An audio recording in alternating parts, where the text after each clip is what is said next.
Renungan kita satu hari satu pasal dari kitab Pengkhotbah.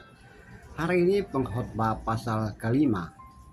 Pengkhotbah pasal 5 saya bagi dalam dua bagian. Yang pertama pada hari ini mulai pasal 4 ayat 17, pasal 5 ayat 1, 2, 3, 4, 5, dan ayat 6.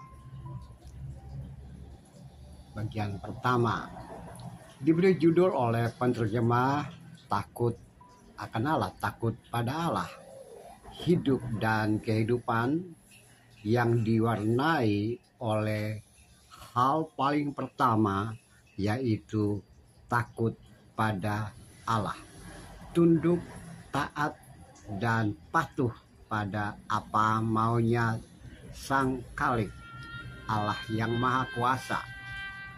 Nah, dalam konsep pikir pengkhotbah pada masa itu, jika kita membaca dan merenungkan pengkhotbah pasal 5 bagian pertama ini, sangat terlihat bahwa ada ciri-ciri minimal dalam pengertian pengkhotbah atau dalam pemahaman pengkhotbah pada masa itu, bahwa orang atau seseorang yang takut pada Tuhan, takut dan tunduk serta taat pada Dia, pada Allah, maka yang pertama adalah beribadah, melakukan ritus, dan datang ke rumah Allah. Di tempat penyembahan yang paling penting adalah mendengarkan apa maunya Tuhan, pesan-pesan Allah yang ada di situ melalui imam-imam, para nabi atau wakil Allah untuk menyampaikan pesan-pesan ilahi kepada umat.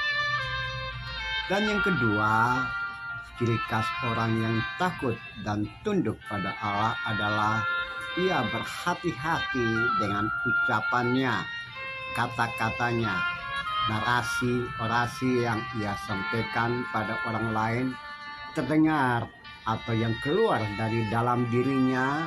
Dia perlu hati-hati sehingga tidak menyakiti Allah dan tidak menyakiti sesama. Dan yang ketiga yang penting juga dalam konteks pemikiran pada masa ini yang tersirat dari Pengkhotbah pasal 5 ayat 1 sampai 6 adalah jangan cepat-cepat mengungkapkan kata-kata yang bersifat janji yang harus ditepati, yaitu nasar. Ya, semacam sumpah diri kepada Allah, kepada seseorang, yaitu nasar.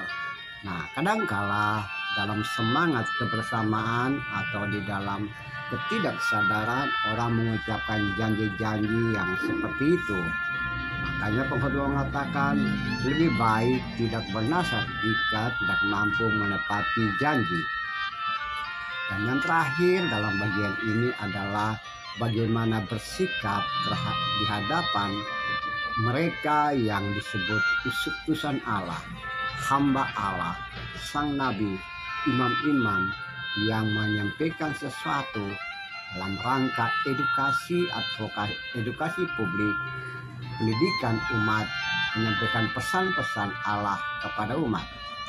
Nah, saudara-saudara yang kekasih, saudara-saudara yang mengasihi Tuhan, saudara-saudara yang dalam kemanusiaan, mungkin saja Anda dan saya termasuk orang yang menyebut diri takut pada Tuhan, takut pada Allah. Tapi coba kita membaca ulang pesan Allah melalui Pengkhotbah ayat 1 sampai 6 ini. Jangan sampai kita salah dan menjadi orang yang berdosa di depan Allah karena kata-kata kita yang tidak bisa kita tepati, seperti nasar atau banyak kata yang justru menyakiti sesama dan menyakiti Tuhan. Dan demikian mengganggu apa yang seharusnya kita jaga selama ini, yaitu takut pada Dia, dengan menunjukkan kata-kata yang baik, ketaatan dan tunduk pada Dia, dan juga hati-hati dalam menyikapi apa yang muncul dari orang lain melalui hidup dan kehidupan kita.